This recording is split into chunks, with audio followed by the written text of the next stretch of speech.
أما بعد فأعوذ بالله من الشيطان الرجيم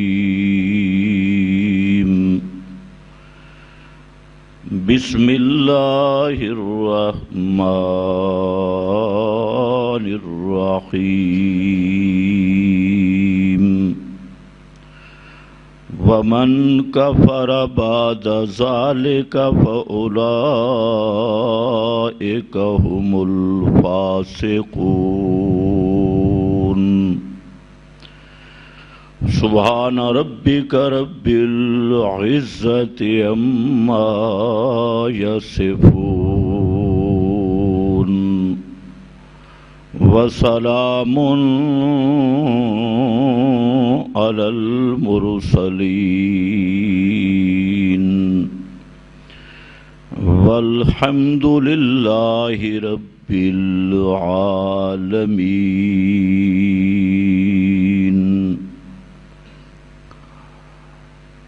قابل قدر بزرگوں اور بھائیوں، گزشتہ کئی بیانات میں سورۃ النور کے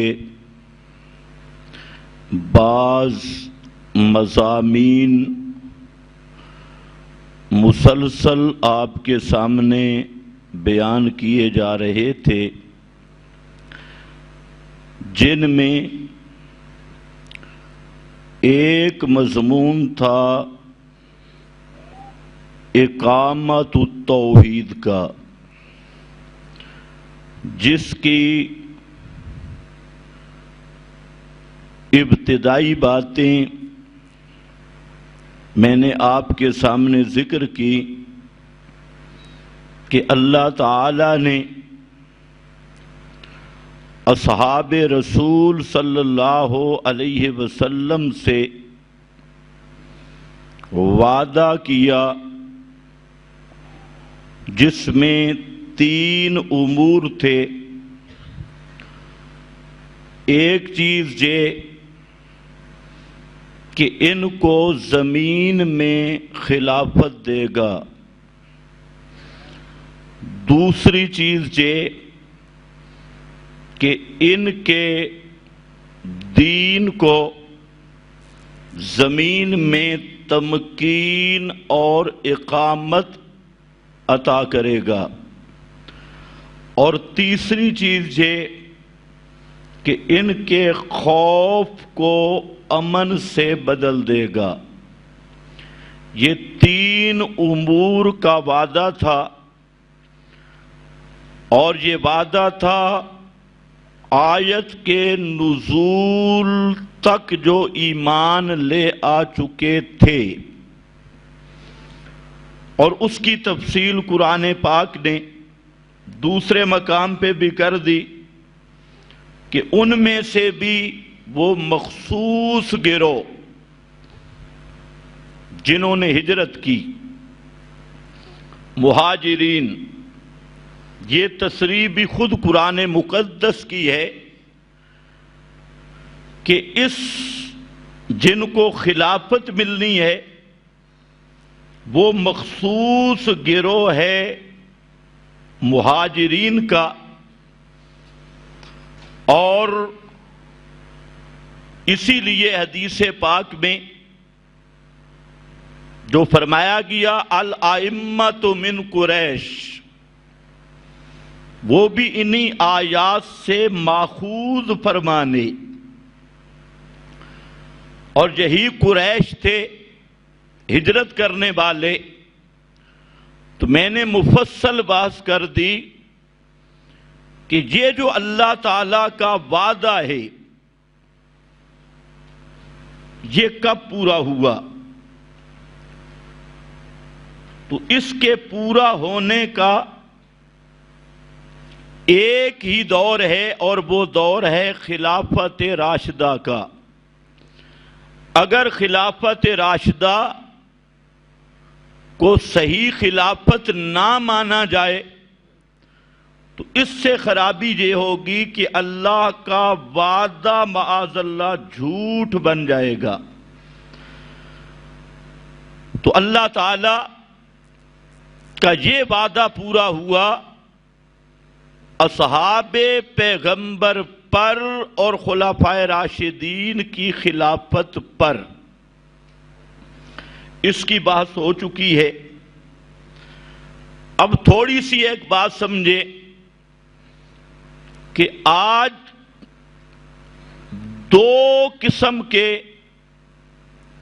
نعرے، پمفلٹ، تقریریں، جلسے اور محافل منعقد کی جا رہی ہیں۔ ایک طرف عنوان دیا جاتا ہے عظمت اہل بیت، اور اس پر کئی گروہ وہ پمفلٹ بھی، تقریریں بھی، محافل بھی، مجالس بھی قائم کر کے تاثر یہ دے رہے ہیں کہ ہم اہل بیت کے محب ہیں، اور دوسری طرف یہ پمفلٹ، اشتہارات، محافل اور جلوس اور ایام منانا، اس کا عنوان ہے عظمت اصحاب رسول، اور اس گروہ کا یہ دعویٰ ہے کہ ہم عظمت اصحاب رسول کا پرچار کرنے والے ہی، حب صحابہ۔ عوام الناس میں یہ تاثر پھیل گیا کہ حب صحابہ کوئی اور چیز ہے اور حب اہل بیت یہ کوئی اور چیز ہے۔ عامت الناس میں ایک ذہن بنایا جا رہا ہے، اور اس کی وجہ یہ ہے کہ مولوی طبقہ اور مولوی حضرات نے خود یہ تقسیم بنا رکھی ہے، اہل علم طبقہ نے، کہ ایک طرف حب اہل بیت کے نعرے اور دوسری طرف حب صحابہ کے نعرے۔ تو اس تقسیم کا یہ نقصان ہو رہا ہے کہ عامت الناس وہ اس شکوک اور شبہات کا شکار ہوتے جا رہے ہیں کہ یہ کوئی آپس میں مقابل گروہ ہے اہل بیت کا اور صحابہ کا۔ تو اس لیے یہ بات ذہن میں رکھ لو کہ حب صحابہ ہو، حب اہل بیت ہو، دونوں کا مرکز ہے حب محمد مصطفیٰ صلی اللہ علیہ وسلم۔ صحابہ سے ہم محبت کرتے ہیں، وجہ پیغمبر کی محبت ہے، اور اہل بیت سے ہم محبت کرتے ہیں، وجہ پیغمبر کی محبت ہے۔ تو اس لیے یہ غلط فہمیاں ذہن سے نکلنی چاہیے کہ حب صحابہ کوئی اور چیز ہے اور حب اہل بیت کوئی اور چیز ہے، یہ کوئی مقابل گروہ ہے نہیں۔ صحابہ کرام کی عظمت، ان کا مقام، ان کی شان، وہ بھی ہے نسبت محمد مصطفیٰ صلی اللہ علیہ وسلم کی وجہ سے، اور اہل بیت کرام کی محبت، ان کا احترام، ان کا اکرام اور ان کے ساتھ محبت، اس کی وجہ بھی ہے محبت محمد مصطفیٰ صلی اللہ علیہ وسلم۔ لہذا حب اہل بیت کوئی اور چیز نہیں، حب صحابہ کوئی اور چیز نہیں۔ جس دل میں اہل بیت کی محبت ہے اس دل میں صحابہ کی بھی محبت ہے، اور جس دل میں صحابہ کی محبت ہے اس دل میں اہل بیت کی بھی محبت ہے۔ اگر ایک آدمی اہل بیت کی محبت کا دعویٰ کرتا ہے اور اصحاب رسول پہ تبرہ کرتا ہے تو وہ آدمی اپنے دعوے میں کذاب اور جھوٹا ہے، منافق اور دجال ہے، دجل کر رہا ہے اور دھوکہ دے رہا ہے۔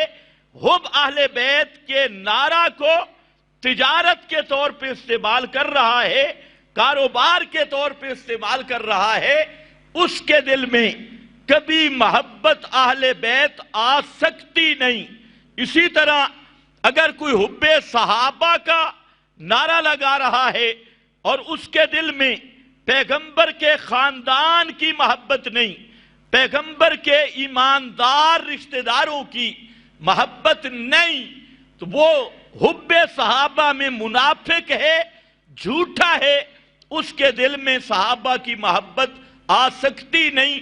تو یہ دونوں محبتوں کا مرکز اور مبدا اور منبع وہ ہے محبت محمد مصطفیٰ صلی اللہ علیہ وسلم۔ اس لیے صحیح مومن وہ ہے جس کے دل میں اصحاب پیغمبر کا بھی احترام ہو اور خاندان پیغمبر کا بھی احترام ہو۔ اگر کسی ایک فریق کے ساتھ اس کا بغض ہو، ویر ہو، تو سمجھ لو کہ یہ فراڈی ہے، کذاب ہے، منافق ہے، اور صرف اپنی دنیا چمکانے کے لیے عظمت صحابہ یا عظمت اہل بیت کا نام لے رہا ہے۔ ایمان والا بندہ وہ سوچتا یہ ہے کہ اصل محبت کی بنیاد کیا ہے، اصل محبت کا معیار کیا ہے، اصل محبت کی لم اور وجہ کیا ہے۔ تو یاد رکھو، اصل محبت کا مرکز، احترام کا مرکز، اکرام کا منبع اور مبدا وہ ہے نسبت محمد الرسول اللہ صلی اللہ علیہ وسلم۔ صحابہ کے ساتھ ہماری محبت کیوں ہے؟ اس لیے کہ وہ محمد الرسول اللہ کے صحابہ ہیں۔ اور خاندان نبوت کے ساتھ محبت کیوں ہے؟ اس لیے کہ وہ خاندان نبوت ہے، اور پیغمبر کریم کے ساتھ ان کی یہ نسبت ایمان والی، نبوت پر ایمان والی نسبت ہے، ورنہ صرف افراد کے ساتھ تو محبت کا مطلب ہی کوئی نہیں۔ آپ دیکھیں ابو لہب، یہ نبی کے خاندان کا آدمی ہے، اس کے ساتھ کوئی محبت کرے گا؟ کیوں؟ رشتہ دار تو ابو لہب بھی ہے، ابو جہل بھی ہے، عتبہ شیبہ وغیرہ بھی دور پہ جا کے رشتہ دار بن جاتی ہیں، لیکن کوئی بھی ان کی محبت کا بورڈ یا دعویٰ نہیں کر سکتا۔ ان کے ساتھ نفرت رکھنا ایمان ہے، ابو لہب کے ساتھ، ابو جہل کے ساتھ عداوت اور نفرت ایمان ہے۔ تو وجہ کیا ہے؟ کہ ان کا نسبت نبوت کے ساتھ نہیں، پیغمبر کے ساتھ ان کی نسبت نہیں۔ اسی طرح ہزاروں لوگ تھے جنہوں نے میرے نبی پہ ایمان نہیں لایا، آنکھوں سے دیکھا بھی ہے، مجلس میں آئے بھی ہیں، تقریریں سنی بھی ہیں، لیکن ان کو کوئی صحابی نہیں کہتا۔ صحابی کے لیے شرط ہے من لقی النبی بالایمان، جو ایمان کی نسبت سے پیغمبر کی مجلس میں گیا، ایمان یہ شرط ہے۔ اسی طرح خاندان نبوت کا ہر وہ فرد قابل احترام ہے جس کو ایمان بالرسالت کی نسبت حاصل ہے، اور پیغمبر کریم کے نبوت پر ایمان کی نسبت حاصل ہوگی، وہ ہوگا قابل احترام۔ اور جس کو یہ نسبت حاصل نہیں، وہ چاہے پیغمبر کریم کا جتنا قریبی ہو، وہ قابل احترام نہیں۔ جیسے آپ دیکھ لیں آزر، یہ پیغمبر ابراہیم علیہ السلام جد الانبیاء کا باپ ہے۔ یہ بات ذہن میں رکھنا، بعض جاہل لوگ کہتے ہیں یہ چچا تھا، اور باپ کون تھا؟ تارخ. تو یہ ان کی جہالت ہے. ایک ہی شخص کے دو نام ہیں، آذر بھی وہی ہے، تارخ بھی وہی ہے. یہ کوئی الگ الگ شخصیت نہیں، ایک لقب ہے، ایک نام ہے، شخص ایک ہے. تو حضرت ابراہیم کا باپ مشرک، وہ قابل احترام ہوگا؟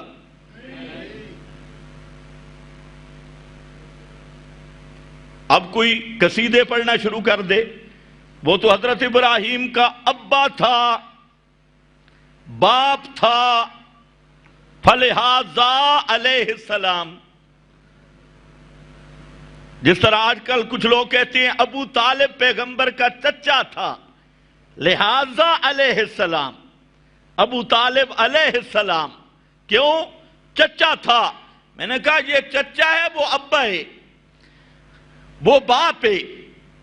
اور باپ آذر، اس کے لیے اللہ نے منع کیا، میرا پیغمبر استغفار کرنے کی بھی اجازت نہیں، بخشش کی دعا بھی نہیں کر سکتا. اور حضرت نوح کا بیٹا کنعان پیغمبر کا بیٹا ہے. اور قرآن کیا کہتا ہے؟ انہو لیس من اہلک انہو عمل غیر صالح، کہ میرے پیغمبر ہے تو تیرا بیٹا لیکن تیرے اہل سے نہیں ہے، تیرے خاندان سے میں نے خارج کیا ہے. کیوں؟ انہو عمل غیر صالح، اس لیے کہ اس کا عقیدہ گندہ ہے. یا عمل بمعنی عقیدہ، عمل عام ہے. ایک عمل مقابل عقیدے کے ہوتا ہے، ایک عمل کا اطلاق عقیدے پہ ہوتا ہے. تو یہاں عمل سے مراد عقیدہ ہے. انہو عمل غیر صالح، اس کا عقیدہ گندہ ہے، اس لیے میرا پیغمبر یہ آپ کے خاندان سے نہیں.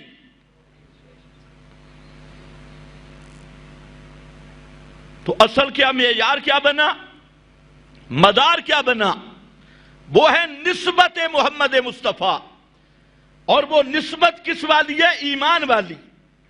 ایمان والی نسبت، صرف رشتہ داری کی نسبت نہیں، خاندانی، علاقائی وغیرہ نہیں، ایمان کی نسبت.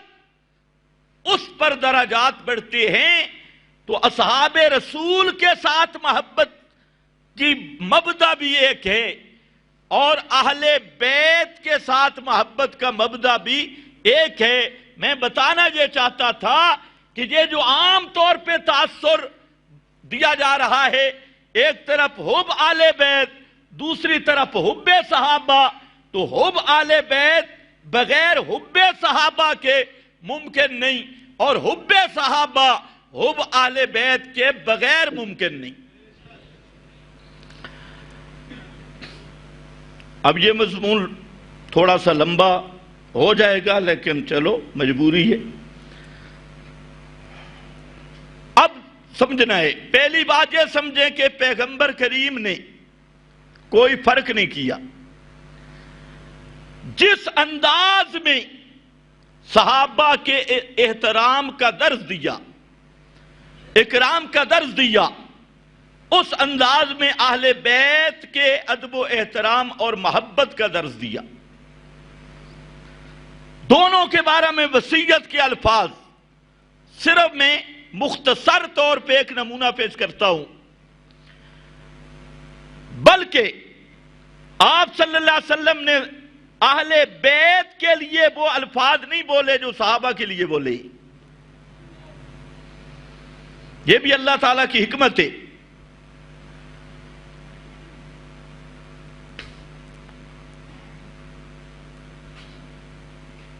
آپ خطبوں میں سنتے ہیں، ہر خطیب پڑھتا ہے، الفاظ سے ہی آپ سمجھ جائیں گے. آپ کا ایک دفاع صحابہ کا انداز ہے، اور وہ یہ ہے: اللہ اللہ فی اصحابی، اللہ اللہ فی اصحابی. علماء جانتی، پوری عبارت تھی اتقوا اللہ فی اصحابی، اور مقام تحذیر پہ فعل کو ذکر نہیں کیا اتقو۔ مطلب یہ تھا کہ صحابہ کا معاملہ اتنا اہم ہے کہ درمیان میں اتقو کہنے کی بھی تاخیر کی اجازت نہیں، اتقو کو حذف کر دیا مقام تحذیر میں، اور فرمایا اتقوا اللہ فی اصحابی، اللہ سے ڈرنا لوگو میرے صحابہ کے بارے میں۔ کیا لفظ ذکر کیا؟ اصحابی، میرے صحابہ کے بارے میں۔ یہ صرف اصحاب نہیں، یہ اصحاب بھی، سارا راز اس یا میں ہے۔ یہ یا سے نسبتیں بلند ہوتی ہیں، اصحاب کی اضافت یا ضمیر کی طرف ہو گئی۔ اب یہ وہ نسبت محمد مصطفیٰ اسی سے آئی۔ فرمایا اللہ فی اصحابی، لوگو تم نے کیا دیکھنا ہے؟ تم یہ فیصلے نہیں کر سکتے پہلے کون آیا، بعد میں کون آیا، دور سے کون آیا، قریب سے کون آیا، اور تاخیر سے کون آیا، جلدی کون آیا۔ اور تمہارا یہ کام نہیں، تمہارا کام یہ ہے، تم نے ایک ہی چیز کو دیکھنا ہے کہ ہیں کس کے؟ اصحابی، ان کی نسبت کس کی طرف ہے؟ یہ ہیں کس کے شاگرد؟ یہ ہیں کس کے تربیت یافتہ؟ یہ ہیں کس کے محبوب؟ یہ ہیں کس کے تلمیذ؟ یہ ہیں کس کے مزکا؟ تم نے یہ دیکھنا ہے، نسبت کو میرے چہرے کا حیا کرنا ہے۔ صحابہ کے احترام میں جب صحابہ کے دفاع کا مسئلہ آئے، تمہیں نظر آنا چاہیے میرا چہرہ انور، اور تمہیں میرا حیا کرنا چاہیے۔ اللہ فی اصحابی، میرے صحابہ ہیں، اور تم کیا کہتے ہو؟ تو نہیں۔ لیکن پنجابی ایک محاورہ ہے، یہاں فٹنگ نہیں ہوگی، صرف سمجھانے کے لیے کہہ رہا ہوں۔ کہتے تو نہیں، تیرے سائیاں دا منہ ہے۔ کہتے ہیں کہ نہیں کہتے؟ بھئی تیرا اتنا لحاظ نہیں، کس کا لحاظ ہے؟ تیرے بڑوں کا لحاظ۔ یہ تو عام جملہ ہے سوسائٹی کا، اس کی کیا نسبت ہے اصحاب رسول کے ساتھ اور پیغمبر کے فرمان کے ساتھ؟ میں تو صرف تفہیم اور سمجھانے کی غرض سے ایک جملہ بول رہا ہوں، ورنہ کہاں آسمان کہاں زمین۔ تو وہاں فرمایا اے لوگو تم نے دیکھنا ہے کہ یہ ہیں کس کے؟ اصحابی۔ اور آگے ذرا انداز دیکھو اصحابی اسی نسبت کا۔ فرمایا من احبہم فبحبی احبہم، جو ان کے ساتھ پیار کرے گا دراصل اس کے دل میں میرا پیار ہوگا۔ بے حبی، یہ وہی نسبت ہے۔ من احبہم فبحبی، میری محبت کی وجہ سے، میرے پیار کی وجہ سے۔ ومن ابغضہم فببغضی، ابغضہم، اور جو کسی صحابی کا بغض رکھے گا، تو یہ مت سمجھنا کہ یہ صحابہ کا دشمن ہے۔ جو کسی صحابی پہ تنقید کرے، یہ مت سمجھنا کہ یہ صحابہ پہ تنقید کر رہا ہے۔ فرمایا فببغضی، اس لعنتی کے دل میں حقیقت میں میرا بغض ہے اور میری دشمنی ہے۔ جو صحابہ پہ تبرہ کرے گا، تنقید کرے گا، بغض رکھے گا، تو مت سمجھنا یہ صرف دشمن صحابہ ہے۔ تم نے یہ سمجھ لینا ہے کہ یہ در حقیقت دشمن رسول اور دشمن پیغمبر ہے۔ لوگ ہمیں کہتے ہیں جی تم بڑا صحابہ کرتے ہو۔ ہم کہتے ہیں ہم صحابہ اس لیے کرتے ہیں، یہ صحابہ ہیں کس کے؟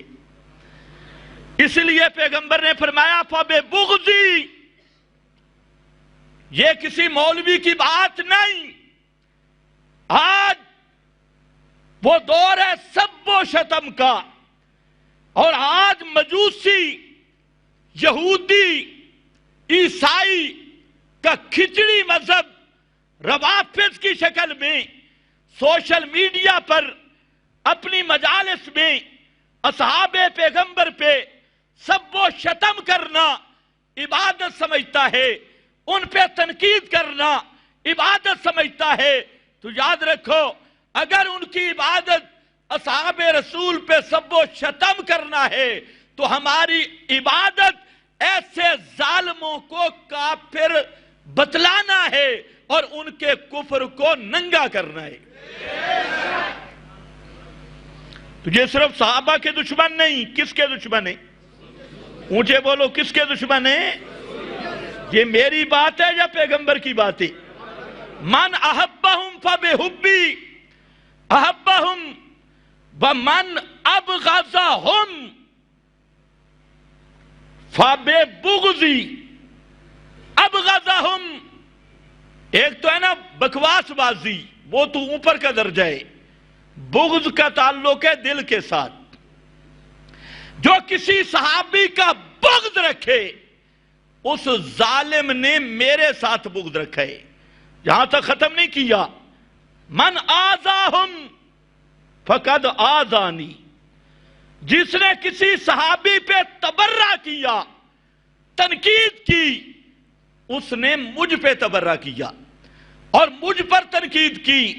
ومن آذانی فقد آذ اللہ، اور جس نے مجھ پر تنقید کی، مجھ پہ تبرہ کیا، اس ظالم نے اللہ پر تبرہ کیا ہے، اللہ پر تنقید کی ہے۔ یہ تو حدیث ہے، اگر اس کی گہرائی میں جاؤ اس پر سینکڑوں نصوص ملیں گی۔ یہ ایک عنوان ہے، تو پیغمبر کریم نے بتا دیا جو صحابہ کا دشمن ہے وہ در حقیقت میرا دشمن ہے، اور جو صحابہ کا دشمن ہے در حقیقت وہ اللہ کا دشمن ہے۔ پیغمبر کا بھی دشمن اللہ کا بھی دشمن ہوگا تو مسلمان؟ پیغمبر کا دشمن مسلمان ہوگا؟ اللہ کا دشمن مسلمان کہلوائے گا؟ تم سمجھتے ہو سالانہ گھوڑا تے تازیہ تبوت، تو یہ ساری یہودیوں کی نسل، عنوان اچھے اچھے حب آل بیت، اور نیچے اس عنوان کے اندر کیا ہے؟ بغض صحابہ۔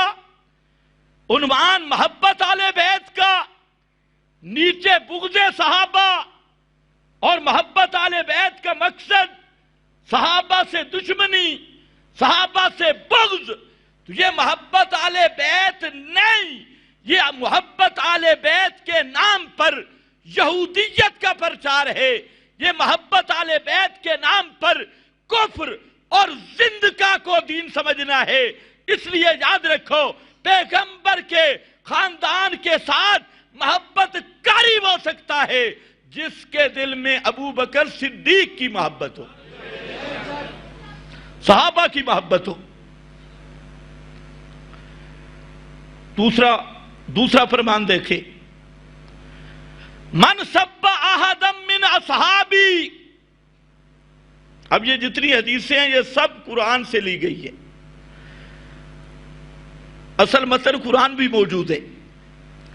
من سب احدا من اصحابی، جس نے میرے کسی ایک صحابی پہ تبرہ کیا۔ کتنوں پہ؟ کسی، اونچے بولو، کسی ایک صحابی پر بکواس کیا، فعلیہ لعنت اللہ، پیغمبر فرماتے ہیں اس پر خدا کی لعنت ہو۔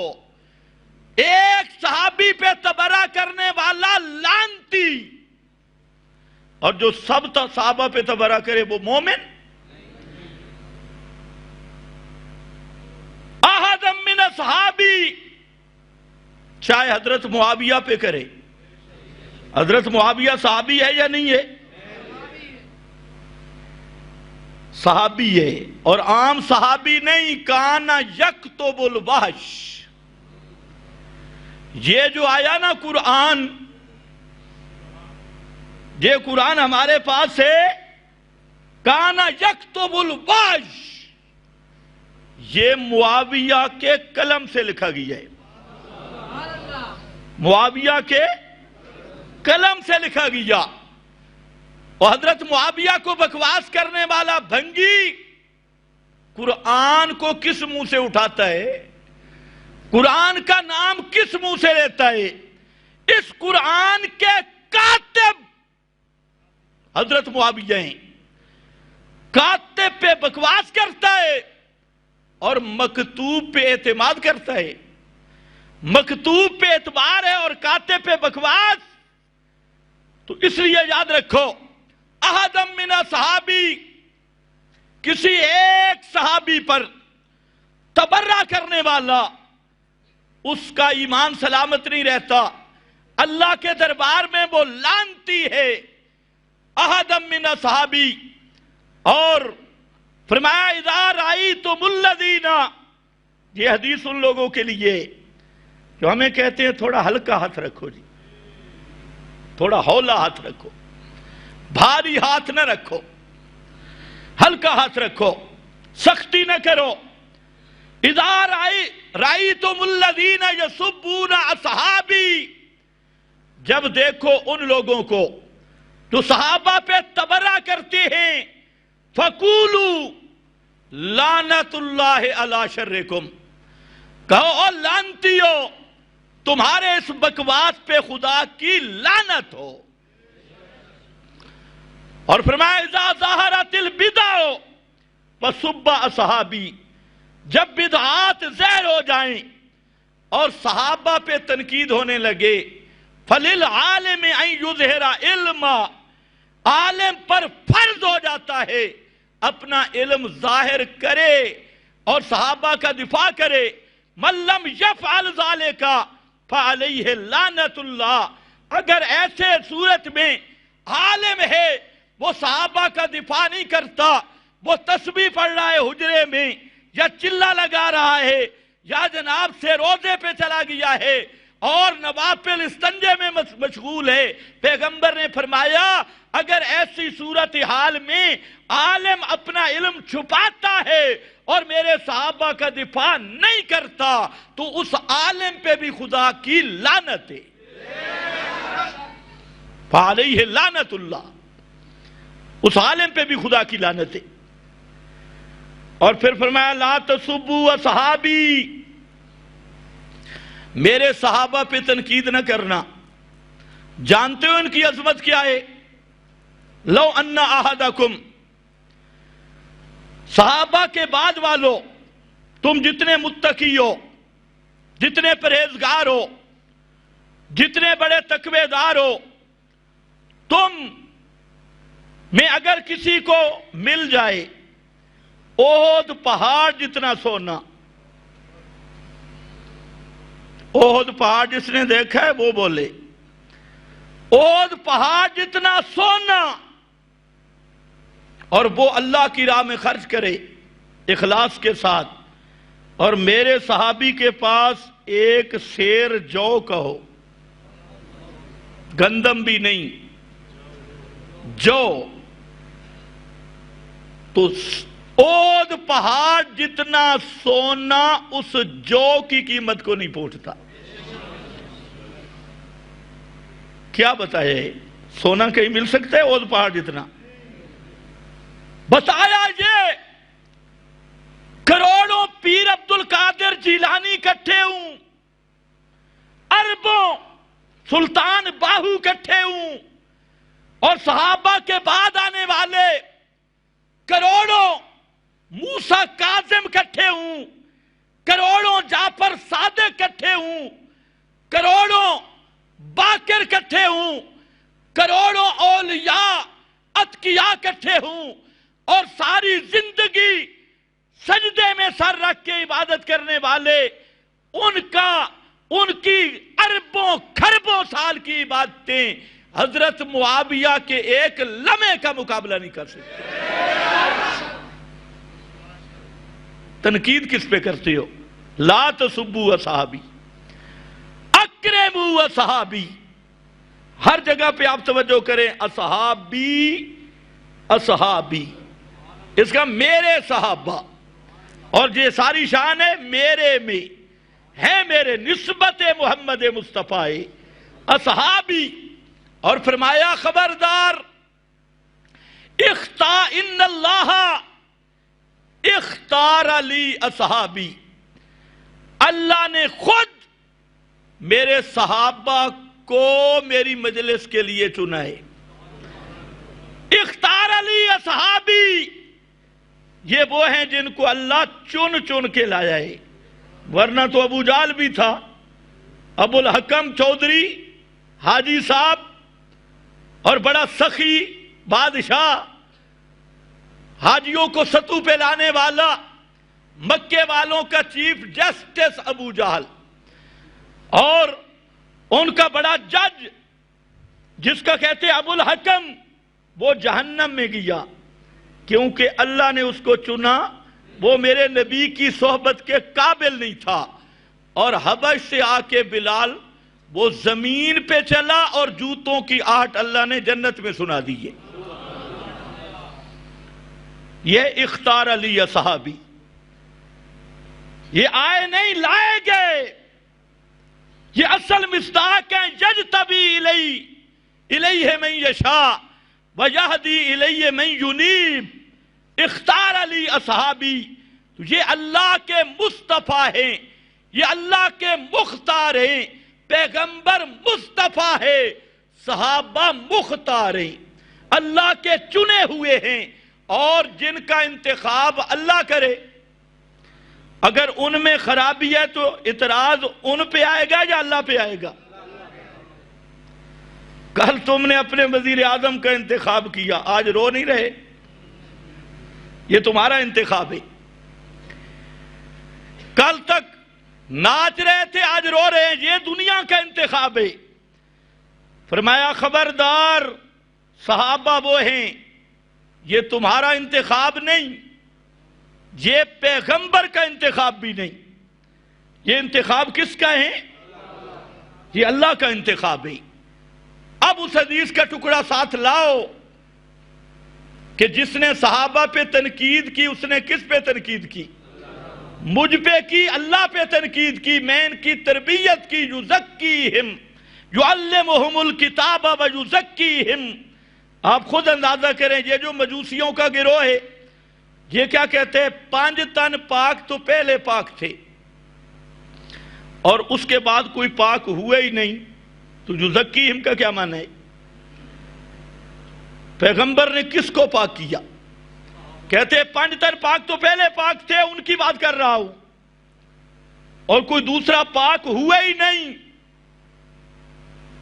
آپ مجھے بتائیں، آپ جس جگہ بیٹھے ہیں، یہ ایک دارالعلوم مدرسہ ہے، یہاں پر دارالعلوم کی انتظامیہ استاد منتخب کرتی ہے. استاد 10 سال محنت کرتا ہے، 20 سال محنت کرتا ہے، 23 سال محنت کرتا ہے، اور جب نتیجہ نکلے، امتحان ہو، نتیجہ نکلے، تو ایک طالب علم بھی پاس نہ ہو، قصور کس کا ہوگا؟ جی سوچ لو. مدرسہ بنایا، اتنی محنت کے باوجود جب امتحان ہوا سارے فیل ہو گئے. 0 0 0 0 0، ایک نمبر بھی نہیں، 100% فیل ہے. تو یہ ناکامی کس کی ہے؟ استاذ کی ہے یا شاگردوں کی؟ سوچ لو. یہ تو ہمارا بنایا ہوا مدرسہ ہے، تم اس استاد کو نہیں رہنے دو گے کہ تمہیں تنخواہیں دی، تمہیں یہ سہولیات دی، فلاں دیا فلاں، اور 20 دی 20، 23 سال کے بعد نتیجہ یہ ہے کہ ایک بھی پاس نہیں ہوا. تو یہ طالب علموں کا قصور نہیں، قصور کس کا ہے؟ استاذ کا ہے. اور یہ تو ہمارا مدرسہ ہے. وہ جو مدرسہ تھا اس مدرسے کو بنانے والا کون ہے؟ وہ مدرسہ اللہ نے بنایا ہے۔ داخلہ بھی کس نے دیا؟ اللہ نے۔ اور معلم کون ہے؟ محمد مصطفیٰ، یعلمہم الکتاب، معلم محمد الرسول اللہ صلی اللہ علیہ وسلم۔ اب ایک فریق کہتا ہے اللہ کے محبوب نے 23 سال محنت کی، 23 سال پڑھایا، اور 23 سال کے بعد نتیجہ یہ نکلا کہ آپ کی وفات پر سب کے سب معاذ اللہ مرتد ہو گئے۔ کسی نے خلافت چھین لی، کوئی جنازے میں حاضر نہیں ہوا، کوئی فدق کا باغ لے گیا۔ تو سوال یہ ہے کہ یہ اعتراض ان پہ ہے یا معلم پر ہے؟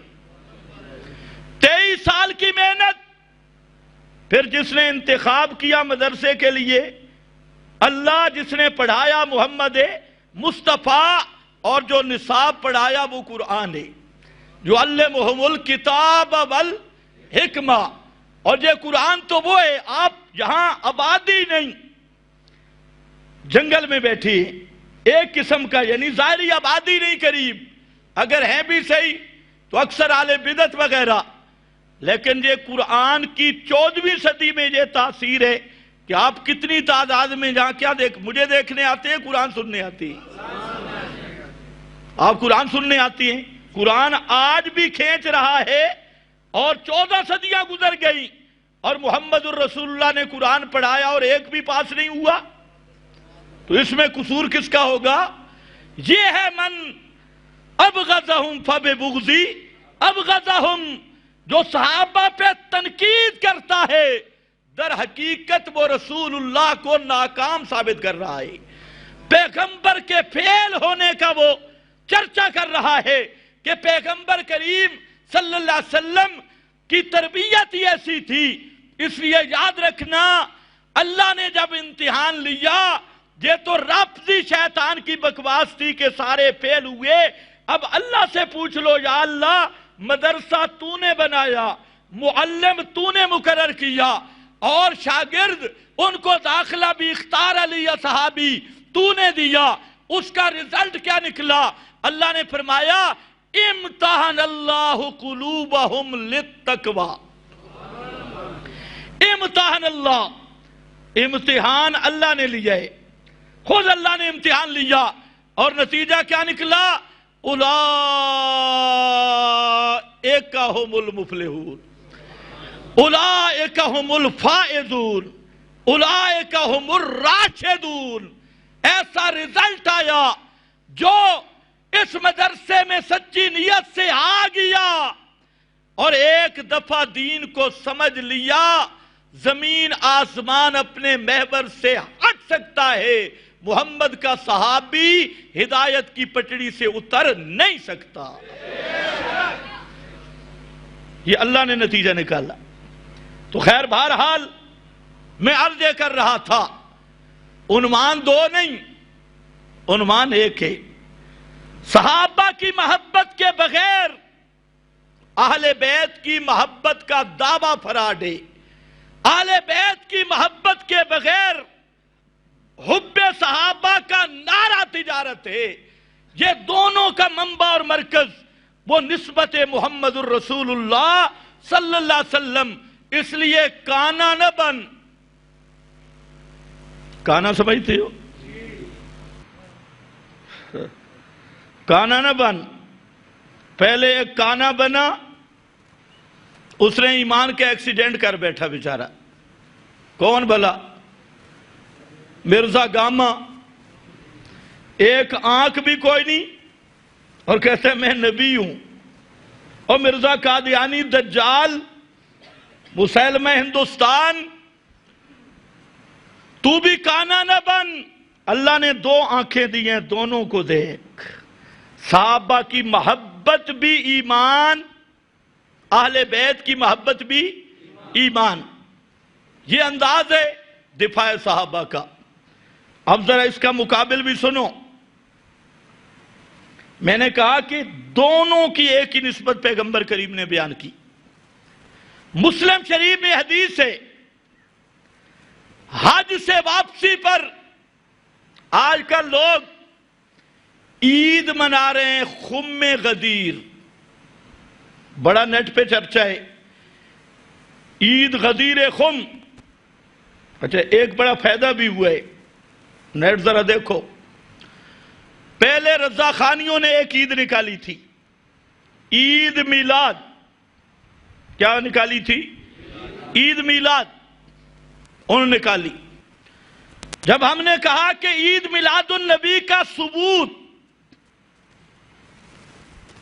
پیش کرے، انہوں نے آگے سے بہترین قانون پیش کیا، عوام کو سمجھایا کہ ان سے پوچھو منع دکھائے۔ اور یہ کوڈ اہل بدعت میں چلتے ہی ہے، کوئی کام کریں تو کہتے ہیں ان سے پوچھو اس کام سے منع دکھاؤ، منع نہیں تو دین جتنا بڑھاتے جاؤ خیر ہے، اس لیے منع دکھاؤ۔ اچھا یہی بنیاد انہوں نے رکھی، یہ اصول رضا خانیوں اور رافضیوں کا ایک ہے کہ دین میں جتنا اضافہ کریں گے 1 فٹ 2 فٹ 4 فٹ اضافہ کرتے جائیں، بس آسان کام ہے جی منع دکھاؤ۔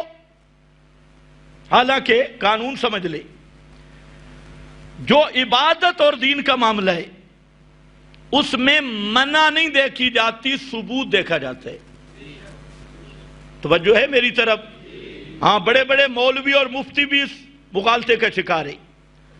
اصول ہے جو اہل حق کا، اہل اسلام کا، کہ جو معاملہ عبادت کا ہے، دین کا ہے، اس کے لیے منع نہیں، کیا درکار ہوتا ہے؟ ثبوت۔ عبادت تب ثابت ہوگی کہ اس پر دلیل ہو، دین تب ثابت ہوگا کہ اس پر دلیل ہو۔ حتیٰ کہ احکام دینیہ ان میں مستحب بھی ایک عمل ہے، اگر کرو تو ثواب ہے، نہ کرو تو کوئی گناہ نہیں، لیکن اس کے لیے بھی شرعی ثبوت چاہیے، دلیل چاہیے۔ تو یہ جو ملا مغالطہ دیتا ہے، روافض، رضا خانی، کوئی دین میں اضافہ کریں، ہر سال ایک نیا اضافہ کرتی ہے اور دین بڑھاتے جاتے ہیں، اور عوام کو یہ پٹی پڑھاتے ہیں دیکھو جی اس پر منع دکھاؤ، منع دکھاؤ۔ تو بھائی منع تو قرآن میں مکمل قانون میں منع ہے۔ فَقُلْ إِن كُنتُمْ تُحِبُّونَ اللَّهَ فَاتَّبِعُونِي يُحْبِبْكُمُ اللَّهُ۔ اس سے بڑی منع کیا ہوگی؟ فرمایا جب عبادت اور دین کا معاملہ ہو، فَاتَّبِعُونِي، پھر میری اتباع کرنی ہے، میرے پیچھے چلنا ہے، اور پیچھے تب ہی چلا جائے گا نا کہ ثبوت ہو، پیغمبر نے کیا یا نہیں، صحابہ نے کیا یا نہیں۔ اور فرمایا من احدث فی امرنا ھذا ما لیس منہ فہو رد، جو بھی ہمارے دین میں اضافہ کرے، کوئی بھی ہو، اور اضافہ کوئی بھی ہو رد، وہ مردود ہے۔ اور دوسری حدیث میں فرمایا من عمل عملا لیس علیہ امرنا، جو ایسی عبادت کرے جس پر ہماری طرف سے ثبوت نہ ہو، فہو رد، وہ مردود ہے۔ حضرت حذیفہ نے کہا کل عبادت لم یتعبد بہا اصحاب رسول اللہ فلا تتعبدوا بہا فإن الاول لم یدع للآخر مکالا۔ فرمایا لوگوں، جو عبادت پیغمبر کے صحابہ نے نہیں کی وہ عبادت نہیں بن سکتی، اگر وہ عبادت ہوتی پیغمبر کے صحابہ عمل کر کے دکھاتی۔ کہتے منع دکھاؤ، ادھر اتبعونی اور ادھر یا ایھا الذین آمنوا لا تقدموا بین یدی اللہ ورسولہ۔ او ایمان والو، اللہ رسول تو اگے نہ بڑھو، آگے نہ بڑھنا، پیغمبر کے پیچھے رہنا ہے۔ اتبعونی، میری اتباع کرو۔ اور اتباع کیسے اتباع ہوگی؟ لقد کان لکم فی رسول اللہ اسوۃ حسنہ، پیغمبر کی نمونہ موجود ہے، اس لیے تمہاری عبادت تب بنے گی کہ تم نے پیغمبر کے نقوش کی پیروی کرنی ہے۔ خیر یہ ایک مسئلہ تھا۔ اور جو دنیاوی امور ہیں اس میں اصل اباحت ہے، جب تک منع نہ ہو، دینی امور میں اصل توقف ہے جب تک ثابت نہ ہوں، دنیاوی امور میں اصل مباح ہے، اباحت ہے جب تک منع نہ ہو، دونوں امور کا فرق ہے۔ انہوں نے گڑبڑ کر دیا۔ خیر وہ کہا کرتے تھے منع دکھاؤ، اب آ گئی ماشاءاللہ عید غدیر خم، صرف رافضی نہیں بریلویوں نے بھی منانا شروع کر دی عید غدیر خم۔ اب کچھ بریلوی طبقہ اس کے مقابل آ گیا، انہوں نے کہا عید غدیر خم نہیں ہے، اور اپنا بنایا ہوا قانون گلے کا پھندا بن گیا۔ اب جو عید غدیر خم منا رہے ہیں ان کو کہتے ہیں منع دکھاؤ۔ تمہیں سمجھ کچھ بھی نہیں آیا، کیا دکھاؤ؟ منع دکھاؤ۔ اب یہ طبقہ پھنس گیا، کہتے ہیں ثابت نہیں، تو وہ کہتے ہیں ثابت تو ہمارا پورا مذہب نہیں، اس لیے منع دکھاؤ۔ جہاں تک ثبوت کی بات ہے تو وہ تو ان کا مذہب ہی ثابت نہیں۔ ابھی پچھلے دنوں مسئلہ بن گیا کہ محرم میں شادی کرنا جائز ہے یا نہیں۔ بریلویوں کے ایک نعت خان نے اپنے بیٹے کا ولیمہ کر دیا 7 محرم کو غالباً، اور جہاں جو پنڈی میں ایک مفتی صاحب ہیں اس نے خوب کلاس لی اس نعت خان کی، محرم میں شادی یہ بغض آل بیت ہے، یہ حضرت حسین کے ساتھ دشمنی ہے۔ یہاں سے بحث چل پڑی اور الحمدللہ بڑا فائدہ ہوا۔ ہم کہتے ہیں اس طرح ذرا خدا کے لیے تو تم نے مسئلہ بیان نہیں کرنا، اپنے مقدس بیلوں کے لیے تو بیان کرنا ہے۔ تو اب وہ جو کراچی کا مولوی تھا وہ بڑا نعت خان تھا، سپیشل انٹرنیشنل کاروباری، تو آج کل ویسے بھی پیسے کی قدر ہے، تو اس کے حمایت میں ایک گروہ مولویوں کا کھڑا ہو گیا۔ انہوں نے کہا محرم میں شادی کرنا جائز ہے، اور یہ جو قریشی وغیرہ ہیں پنڈی کے مویشی، انہوں نے کہا ناجائز ہے۔ اب انہوں نے کہا جی اس کے حرام ہونے پہ دلیل پیش کر، منع دکھا، تو یہ مویشی پھنس گیا۔ اب کبھی کہتے ہیں عرف میں منع ہے، کبھی کہتے ہیں کوئی فلاں چیز میں منع ہے، فلاں چیز میں منع ہے۔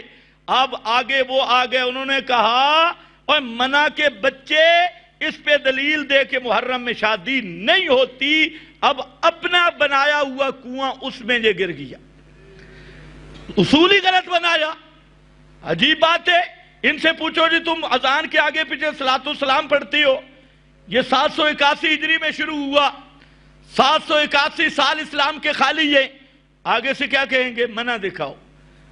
اوپر سے شیعہ آگے، انہوں نے ایک ٹوٹکا ملا دیا، اشہد ان علی ولی اللہ خلیفۃہ بلا فاصل، ہاں اشہد ان علی ولی اللہ امیر المومنین قاتل المشرکین خلیفۃہ بلا فاصل، ایک گز انہوں نے ملا دیا۔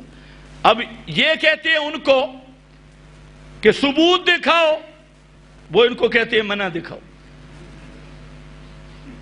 ہم ان کو کہتے ہیں جو تم نے ٹکڑے ملائے ثبوت دکھاؤ، ہمیں کہتے ہیں منع دکھاؤ۔ یعنی پورے دین کے ساتھ مذاق بنایا، جو اصول تم نے خود گھڑا ہے اس پہ تو قائم رہو نا، منع دکھاؤ، پھر تو بہت زبردست دین بنے گا۔ آج جمعے کی 4 رکعتیں پڑھیں گے، کیا خیال ہے آپ کا؟ کوئی مولوی ہو پنڈی اسلام آباد میں پھر لو، اس کو کہو منع دکھاؤ، منع دکھاؤ۔ عجیب دین تم بنا رہے ہو، منع ہم دکھائے۔ ہم کہتے ہیں منع تو یہ ہے کہ دین کے نمائندے محمد مصطفیٰ صلی اللہ علیہ، دین ثابت وہ ہوگا جس پہ میرے نبی کی مہر ہوگی، اور جس پہ پیغمبر کی مہر نہیں وہ دین نہیں، بے دینی ہے۔ جس پر پیغمبر کی تصدیق نہیں، وہ دین نہیں، بے دینی ہے۔ بات تو اتنی ہے۔ خیر آؤ، عید غدیر منانے والوں سے عرض ہے، ذرا خطبہ غدیر سن لو اور پچا لو۔ اگر عید منا سکتے ہو تو پھر منا کے دیکھو، اور سارا عید تمہارا ماتم بن گئی تو پھر کیا ہوگا؟ غدیر کا خطبہ کوئی ملا نہیں بیان کرتا۔ ایک جملہ اٹھایا ہوا ہے، اس کی تشریح میں بعد میں کسی وقت کروں گا۔ من کنت مولا فعلی مولا، ایک ہی جملہ ہے، من کنت مولا فعلی مولا۔ تو اس سے پھر نعرے لگاتے ہیں، دیکھو جی مولا علی، تو میں نے کہا مولا محمد کیوں نہیں کہتے؟ پہلے تو من کنت مولا ہو، تمہیں کچھ بھی سمجھ نہیں ہے۔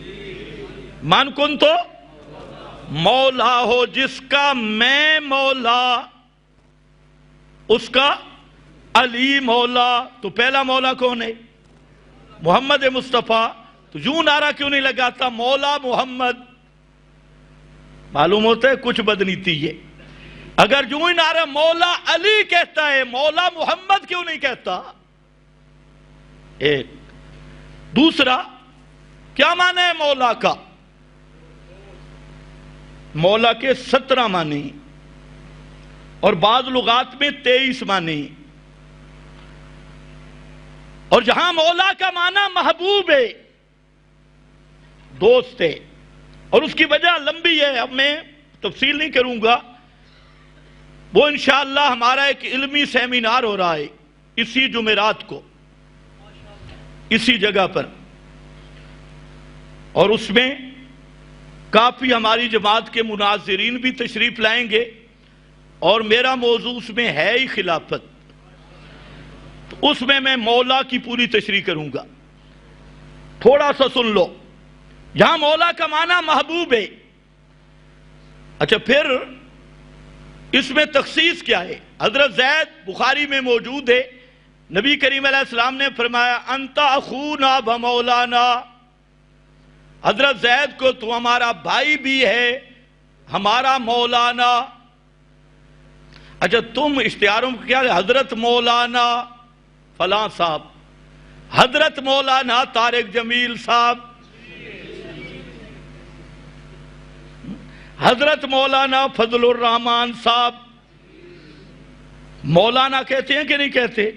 اب کوئی نعرے لگانے، مولا فضل الرحمان، مولا طارق جمیل، مولا فلاں، جاہلو بات کو سمجھے ہی کوئی نہیں۔ کہتے ہیں شیعہ جو مولا کہتے ہیں یہ ثابت ہے۔ میں نے کہا تمہاری سوچ پہ بھی لعنت ہے۔ جس معنی میں شیعہ مولا کہتے ہیں وہ معنی خالص کفریہ ہے۔ شیعہ مولا بمعنی مشکل کشا، مولا بمعنی حاجت روا، مولا بمعنی کار ساز، اور مولا بمعنی خلیفہ بلا فصل۔ اگر مولا بمعنی حاجت روا کریں تب بھی مشرک ہیں، اور اگر مولا بمعنی خلیفہ بلا فصل بنائیں تب بھی زندیق اور قطعی کافر ہیں۔ وہاں پر مولا بمعنی کیا ہے؟ محبوب ہے، محبوب۔ خیر وہ تو ایک ٹکڑا ہے۔ آؤ حدیث غدیر سن لو، پھر میں اپنی آیت کے متعلق کچھ عرض کروں، اور ٹائم اوپر ہو گئی ہے۔ خم غدیر پر آپ نے جو خطبہ دیا، مولوی تلبیس کرتا ہے، اس خطبے کو کبھی بیان نہیں کرتا، اور اس خطبے کے نام پہ بڑے بڑے سیمینار منعقد کیے، لیکن جرت نہیں ہوتی کہ غدیر کا خطبہ ذرا بیان تو کرنا۔ اس میں ہے کیا؟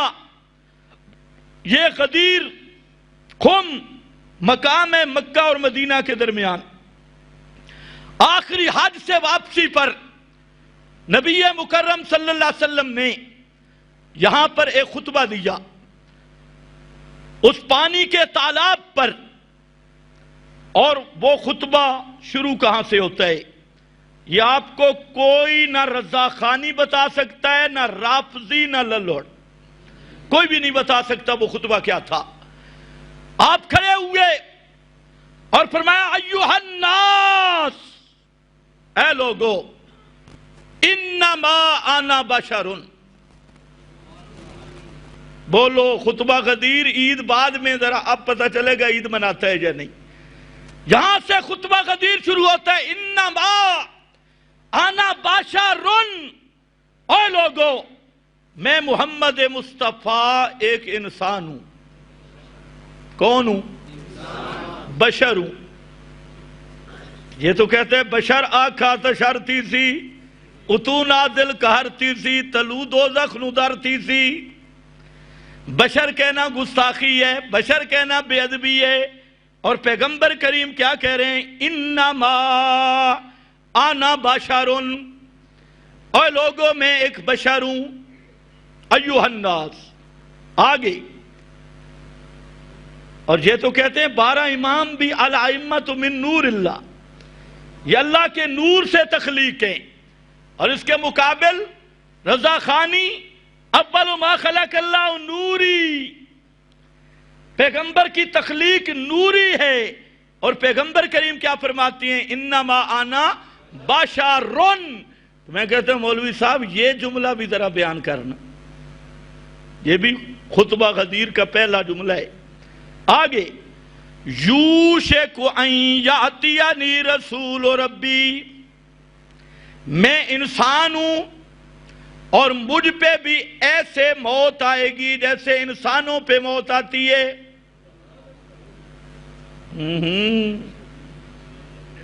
مناظرہ غدیر خم والی عید، تیری عید پوری سیویاں ہضم نہ ہوں، پراٹھے حلوے نہ ہوں۔ یوشک ان یاتینی رسول ربی، ان قریب رب کا بھیجا ہوا آ جائے میری روح قبض کرنے کے لیے۔ فاجیبا، تو معلوم ہوتا ہے پیغمبر پہ بھی موت آتی ہے، فرشتہ روح قبض کر کے لے جاتا ہے، فرشتہ روح قبض کر کے، اے للڑ نو ذرا آگ پچامیں ہیں رضا خانی رافضی۔ فاجیبا، اچھا کیوں بیان کیا؟ اس لیے ترکت فیکم امرین، میں دنیا سے چلا جاؤں گا، 2 چیزیں چھوڑ کے جا رہا ہوں، 2 چیزیں۔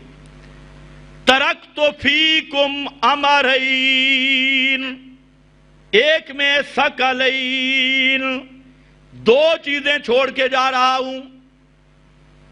کیوں فرمایا؟ اس لیے کہ موت کے بعد اگر کوئی مسئلہ درپیش ہو تو تم نے پوچھ نہیں سکنا، میں نے بتا نہیں سکنا۔ موت کے بعد تم پوچھ نہیں سکتے، میں بتا نہیں سکتا، کیونکہ جس پہ موت آ جائے اس کا ضابطہ یہ ہے فَيُمْسِكُ الَّتِي قَضَىٰ عَلَيْهَا الْمَوْتِ، قیامت تک روح بدن میں نہیں آتا، چاہے پیغمبر پہ موت آئے، امتی پہ موت آئے، قیامت تک روح بدن میں نہیں۔ اور ضابطہ کیا ہے؟ مَا أَنْتَ بِمُسْمِعٍ مَّن فِي الْقُبُورِ، جو قبروں میں دفن ہو جائے وہ سن نہیں سکتا، وہ سنتا نہیں۔ اسی وجہ سے پیغمبر کریم نے فرمایا غدیر خم میں ذرا خیال بھی کرتے ہیں، عید غدیر خم منا کے بے ایک بچوا۔ خطبہ پہلے پچا، موت مجھ پہ آ گئی تو نہ میں نے بتا سکنا ہے، نہ تم نے پوچھ سکنا ہے۔ یہ تو کہتے ہیں ہمارے رابطے ہیں، ہے دجال من الدجاجلہ، شیاطین دجالو، تم تو جناب قبروں پہ مراقبے کر کے گپے لگاتی ہو۔ یہاں پیغمبر کریم فرماتی ہیں کہ سمجھ لو میں دنیا سے جانے والا ہوں، ترکت فیکم امرین، 2 چیزیں تمہارے اندر چھوڑ کے جا رہا ہوں۔ جب تک ان پہ مضبوطی سے قائم رہو گے لن تضلو، گمراہ نہیں ہوگے، کبھی کوئی بھی تمہیں گمراہ نہیں کر سکتا۔ وہ دو چیزیں کون سی ہیں؟ راوی کہتا ہے یہاں ایک تو مجھے یاد ہے، کہتے ہیں میں تھوڑا بوڑھا ہو گیا ہوں، ایک چیز مجھے یاد ہے، وہ کیا ہے؟ فرمایا اولہما کتاب اللہ، ان دو چیزوں میں اول نمبر کتاب اللہ قرآن ہے، اس پہ مضبوط رہنا۔ اور دوسری چیز آپ نے ذکر کی، اس راوی کو مسلم شریف میں وہ چیز یاد نہیں رہی اس روایت میں، لیکن دوسری احادیث کی کتب میں راویوں نے بیان کیا۔ دوسرا کیا تھا؟ فرمایا اولہما کتاب اللہ وسنتی وسنت نبیہ، دوسری چیز پیغمبر کی سنت۔ یہ ہے غدیر خم کا خطبہ۔ فرمایا کتنی چیزیں چھوڑ کے جا رہا ہوں؟ پہلی چیز المحنت یا کتاب اللہ، فضائل اعمال یا کتاب اللہ، فیضان سنت یا کتاب اللہ، اولہما کتاب اللہ۔ آج گمراہیاں کیا ہیں؟ میرے اکابر کہتی ہے، ہمارے پیر صاحب کہتی ہے، ہمارا فلانا کہتا ہے، جائے تیرا پیر جائے جہنم میں، ہمیں چھوڑ دے کتاب اللہ کے ساتھ۔ اولہما کتاب اللہ، پہلی چیز کتاب اللہ ہے، دوسری پیغمبر کی سنت، حدیث نہیں۔ کیا ہے؟ حدیث نہیں، سنت، سنت نبیہ ہی، یہ پیغمبر کی سنت ہے۔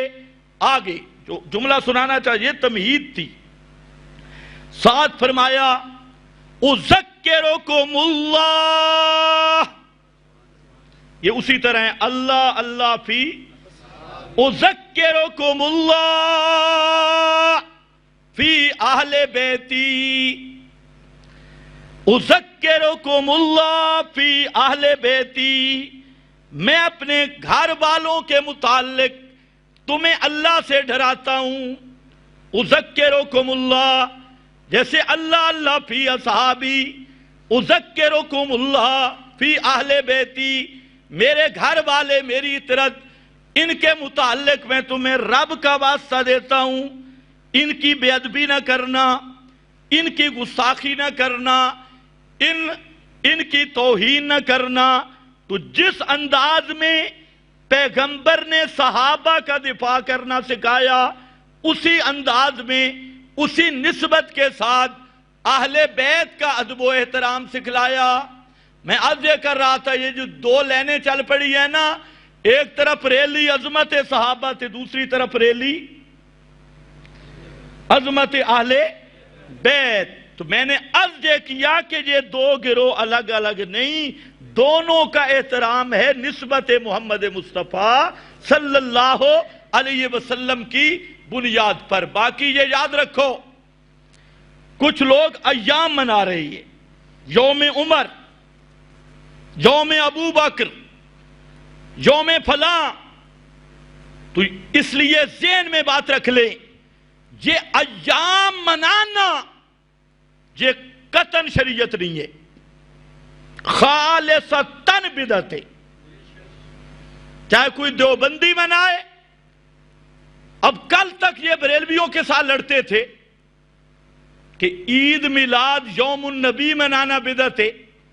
ان کے مولویوں نے کتابیں لکھی، مولانا سرفراز خان صفدر، اس کی رائے سنت اٹھا کے دیکھیں اور کتابیں دیکھیں، تو ایام منانے پر تو انہوں نے اتنی لڑائی کی، اور خود مولانا سرفراز خان کا نمبر شائع ہوا، اس میں شیخ الحدیث سے پوچھا گیا یہ ایام، تو فرمایا یہ خالص بدعت ہے۔ اس لیے مت دھوکے میں رہنا۔ آج کل لوگ اس کی دعوت دے رہے ہیں ایام فلاں، ایام فلاں، اور کوئی منع کرے تو آگے سے کیا کہتے ہیں؟ یہ صحابہ کی عظمت کو نہیں مانتے، اور یہی بات تو رضا خانی کہتی ہے کہ یہ عید میلاد نہیں مانتے تو یہ رسول کی عظمت کو نہیں مانتے۔ حالانکہ ہر بدعت کا رد کرنا اس کی بنیاد بھی خالصتاً حب النبی ہے۔ ہم جو بدعات کا رد کرتے ہیں وہ محمد مصطفیٰ صلی اللہ علیہ وسلم کی محبت میں ہر بدعت کا رد کرتے ہیں، چاہے کوئی اپنا بدعت کرے تب بھی بدتی ہے، کوئی بیگانہ بدعت کرے تب بھی بدتی ہے۔ دین کو تماشا بنا رکھا ہے، فلانا یوم منایا جا رہا ہے، فلانا یوم منایا جا رہا ہے۔ ان سے پوچھو یہ ایام منانا اس کی حیثیت شرعی کیا ہے؟ اپنے مفتیوں سے ذرا فتوے لے کے دیکھو، اپنے بڑوں سے فتوے لے کے دیکھو، تو عجیب بات ہے، تمہارے بڑے تو یہاں تک کہتے ہیں کہ ختم بخاری بھی بدعت ہے۔ یہ پچھلے دنوں ایک مفتی صاحب آئے، انہوں نے کہا مجھے علماء اس پر تحقیق کریں کہ مجھے شک پڑ رہا ہے کہ یہ ختم بخاری کے اہتمامات یہ بھی کہیں بدعت نہ ہوں، تو جہاں ختم بخاری کا جلسہ تمہارے مفتیوں کے نزدیک بدعت بن گیا ہے، تو یہ ایام اور یہ جلوس اور یہ وہی تشبہ بالروافض، تشبہ باہل البدع، تو اس کو دین ہونے کی سند کس نے مہیا کی ہے؟ وہ ہمیں سند چاہیے، دلیل چاہیے۔ تو بہرحال میں صرف درمیان میں ایک مسئلہ عرض کرنا چاہتا تھا کہ محبت اہل بیت اور محبت صحابہ لازم ملزوم ہیں، یہ ایک دوسرے سے جدا نہیں ہو سکتی، دونوں مومن کے دل میں ہونا ضروری ہے۔ البتہ جو حب اہل بیت اور حب صحابہ کا نعرہ ہے ہر کوئی لگا رہا ہے، تو تھوڑا سا امتحان بھی کرنا چاہیے یا نہیں؟ جی کوئی آدمی دعویٰ کرتا ہے تو دعوے کا امتحان بھی، بولو بولو، امتحان بھی، امتحان کے کئی طریقے ہیں، مختصر طریقہ وہ ذرا آپ کو بتا دوں۔ جو محبت اہل بیت کا دعویٰ کرے، محبت اصحاب رسول کا دعویٰ کرے، ان کے سامنے عقیدہ اہل بیت اور محبت صحابہ پیش کرو۔ تمہیں سمجھ نہیں ہے؟ کیا پیش کرو؟ صحابہ کا عقیدہ، اہل بیت کا، دونوں کا عقیدہ ایک ہے۔ صحابہ کا عقیدہ، اہل بیت کا عقیدہ، دونوں کا ایک ہے، دعوت ایک ہے، عقیدہ ایک ہے۔ یقین ہے سورہ یوسف پڑھ لو، قُلْ هَذِهِ سَبِيلِي قُلْ هَذِهِ سَبِيلِي أَدْعُو إِلَى اللَّهِ، میری دعوت یہ ہے، مشن یہ ادعو إِلَى اللَّهِ، کس کی طرف بلاتا ہوں؟ صرف اللہ کی طرف، حاجت روا صرف اللہ، مشکل کشا صرف اللہ، غیب دان داتا صرف اللہ، ادعو إِلَى اللَّهِ۔ آگے عَلَى بَصِيرَةٍ، آنا،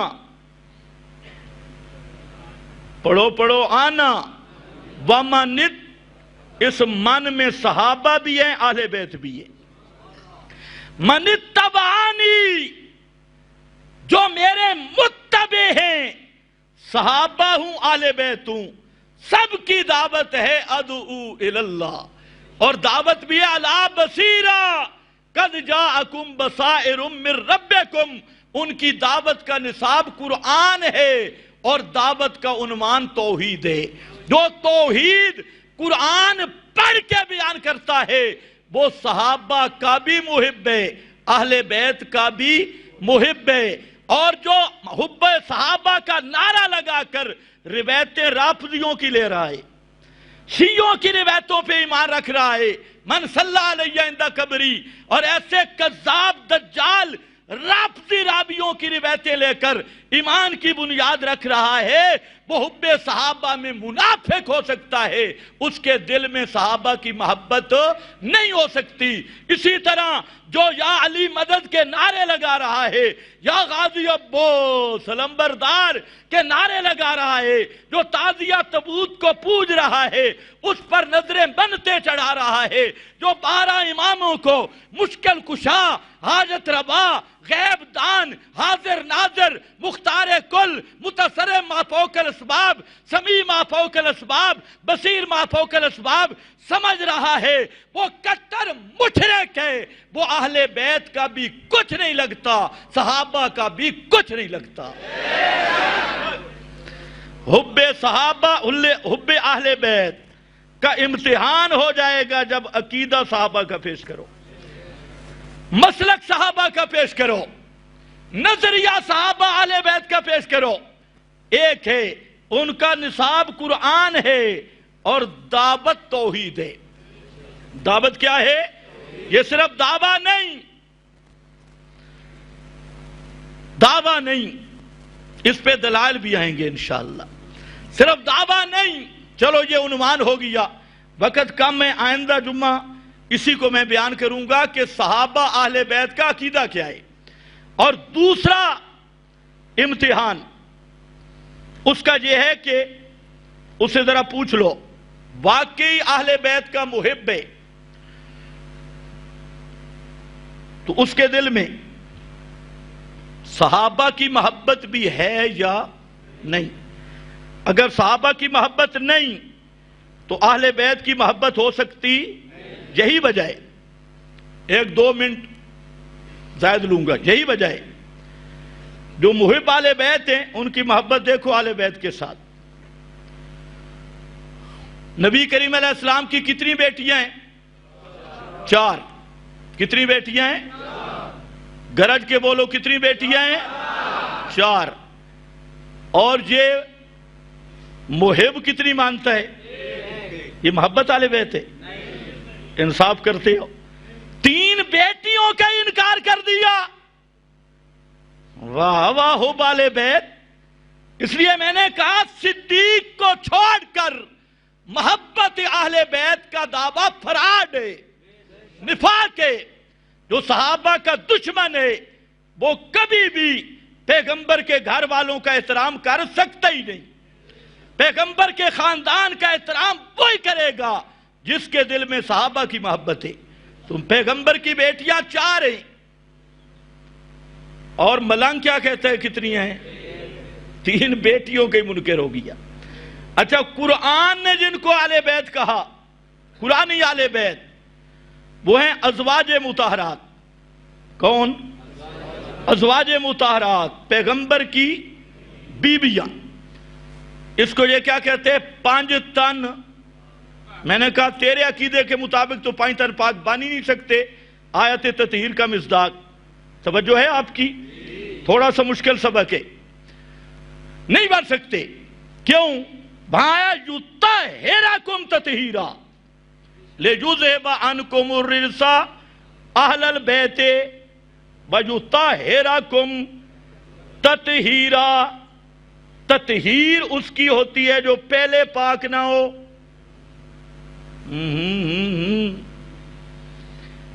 یطہرکم تطہیرا، پتہ نہیں تمہیں سمجھ بھی آئی ہے کہ نہیں؟ جو پہلے کا پاک ہو اس کی تطہیر نہیں۔ تطہیر کا معنی ہوتا ہے پاک کرنا، پاک کرنا، پاک کرنا۔ اور تو کہتے ہیں 5 تن پاک تو پہلے سے پاک ہیں، تو تطہیر کا کیا معنی؟ اللہ کرے تجھے بھی سمجھ آئے۔ وہ تو کہتا ہے وہ معصوم ہے، معصوم کی تطہیر نہیں ہوتی، معصوم خود طاہر ہوتا ہے۔ تطہیر غیر معصوم کی ہوتی ہے، جو معصوم ہو وہ کیا ہوتا ہے؟ طاہر۔ اور جو غیر معصوم ہو اس کی کیا ہوتی ہے؟ تطہیر۔ اس کی کیا ہوتی ہے؟ تطہیر۔ تو کہتے ہیں 5 تن پاک تو معصوم ہے، تو معصوم کی تطہیر کیسی؟ معصوم کی تطہیر ہی نہیں، تو تیرا دعویٰ تو اپنے بقول باطل ہے۔ باقی 22 دلیلیں موجود ہیں جہاں سورہ احزاب میں کہ یہ جو آیت تطہیر ہے اس کا اصل مصداق پیغمبر کی بیویاں ہیں. 22 دلیلیں اسی میں موجود ہیں. اسی لیے فرمان علی شیعہ جس کا اردو میں حاشیہ ہے وہ یہاں مجبور ہو کے لکھنے پہ مجبور ہوا کہ یہ آیت صحابہ نے جہاں غلط لکھی ہے، یہ آیت یہاں کی ہے ہی نہیں، لوگوں نے جہاں پر غلط لکھی. میں نے کہا یہ بھی ازواج مطہرات کی کرامت ہے کہ ازواج مطہرات کا دشمن وہ کبھی قرآن پہ ایمان رکھ سکتا ہی نہیں. یہ کہتے ہیں جہاں یہ اردو میں حاشیہ ہے فرمان علی کا میرے پاس موجود ہے، جس نے دیکھنا ہو دکھا دوں گا. ہم نے خطیبوں والی پھڑیں کبھی نہیں لگائی، یہ حوالہ میرے پاس موجود ہے مکتبے میں فرمان علی شیعہ کا. خیر بہرحال اب ذرا حب آل بیت کو دیکھو، ملنگ کو ازواج مطہرات کا احترام ہے جی.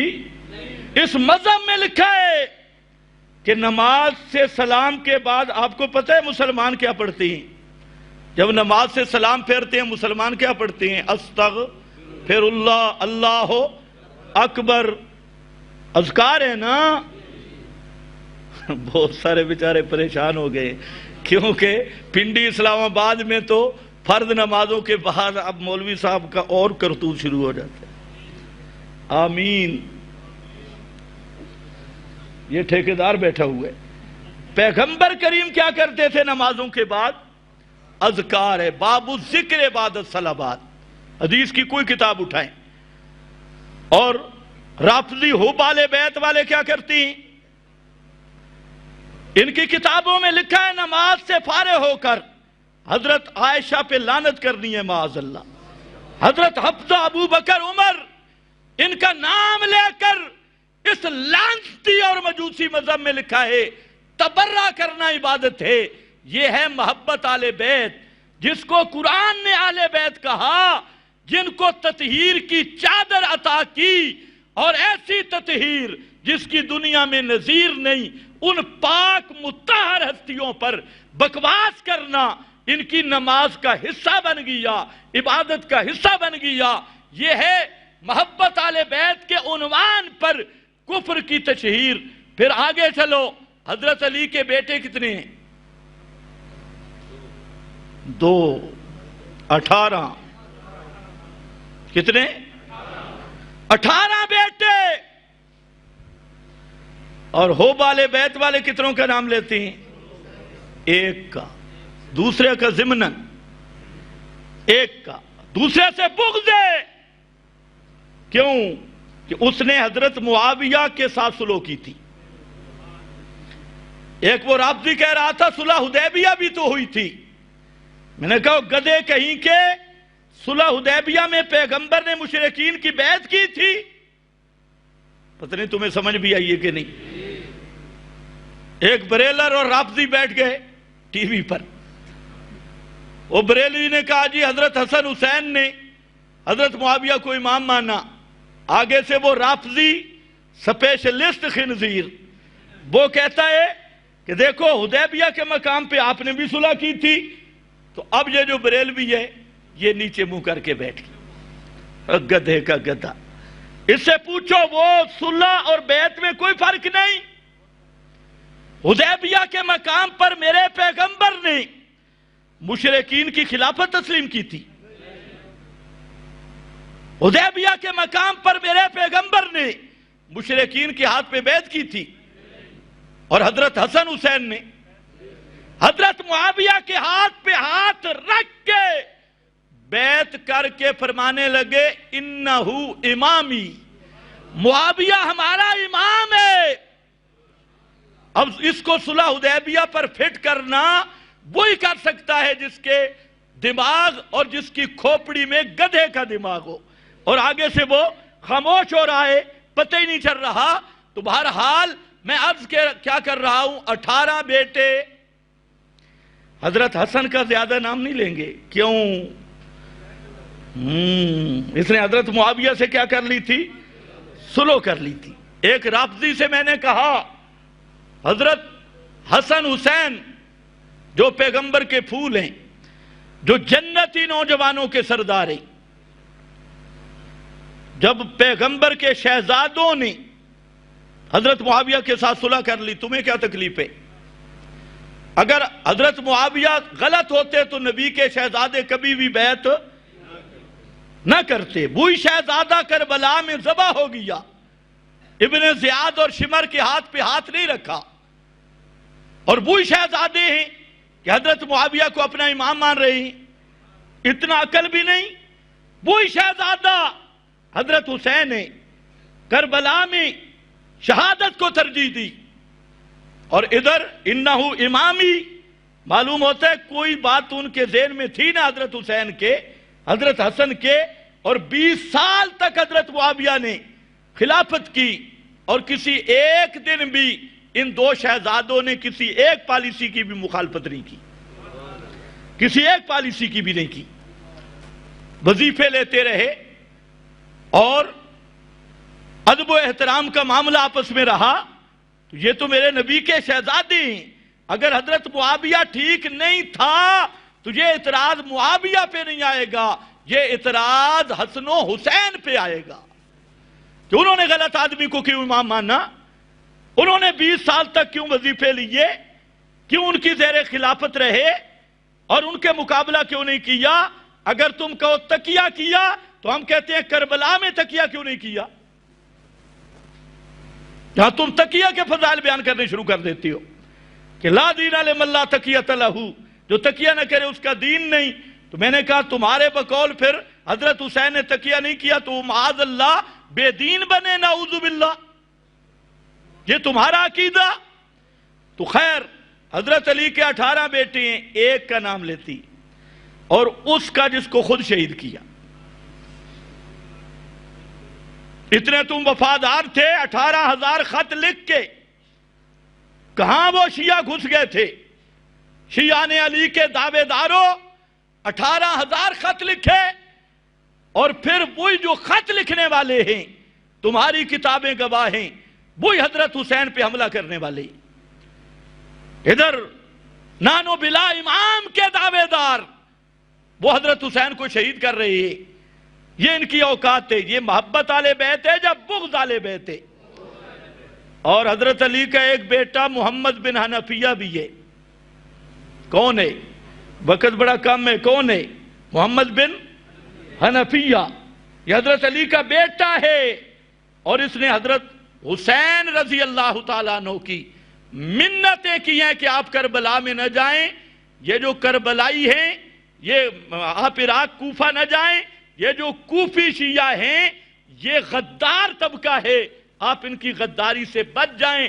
حضرت محمد بن حنفیہ، حضرت حسین کا بھائی، حضرت علی کا بیٹا، یہ خود بھی کربلا میں نہیں آئے، اپنے خاندان کو بھی نہیں لائے۔